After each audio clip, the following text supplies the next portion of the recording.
Writers, today I want to remind you about developing the sections or chapters of your book. So the first thing we want to do when you're writing a book is you always want to pick something you know a lot about, and you want to plan out your chapters.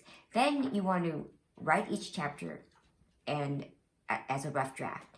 So when you're picking your books, you want to first think about something you know a lot about.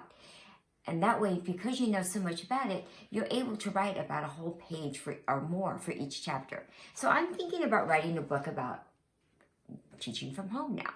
So I plan out my chapters. I'm thinking maybe my first chapter will be a chapter about selecting the right place to work, a nice quiet place. Maybe my second chapter would be about communicating between parents and children.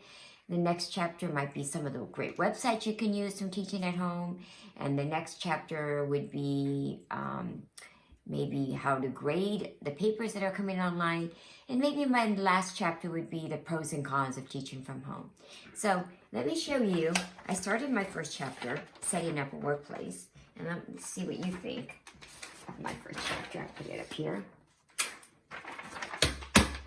And I have my title, Setting Up a Place to Work, and I have, are you sure you want to teach from home? Think hard before you make this decision because it takes a lot of discipline.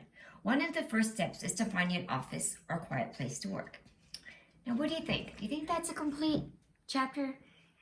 Probably not, right? It's more like an introduction. So I need to now think, what else do I know about this? I can think of the W questions, like the what, the where, the who, and I'm thinking, I should tell them where to have an office. So I went back and I wrote again, and I come up with this one.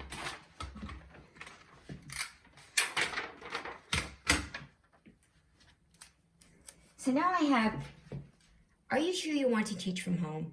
Think hard before you make this decision because it takes a lot of discipline. One of the first steps is to find an office or quiet place to work. This isn't as easy as it seems if other people are also in the home.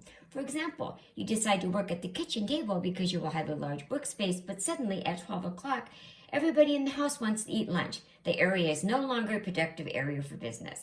I suggest you select a room in the home that is away from people, traffic, and has a door that can be locked to keep family members from disturbing you. If the door has a lock, that is even better. Make sure you have a desk or a table to place your supplies and a power plug for your computer. So you see how I went back and I thought about where the office space should be and I added more information.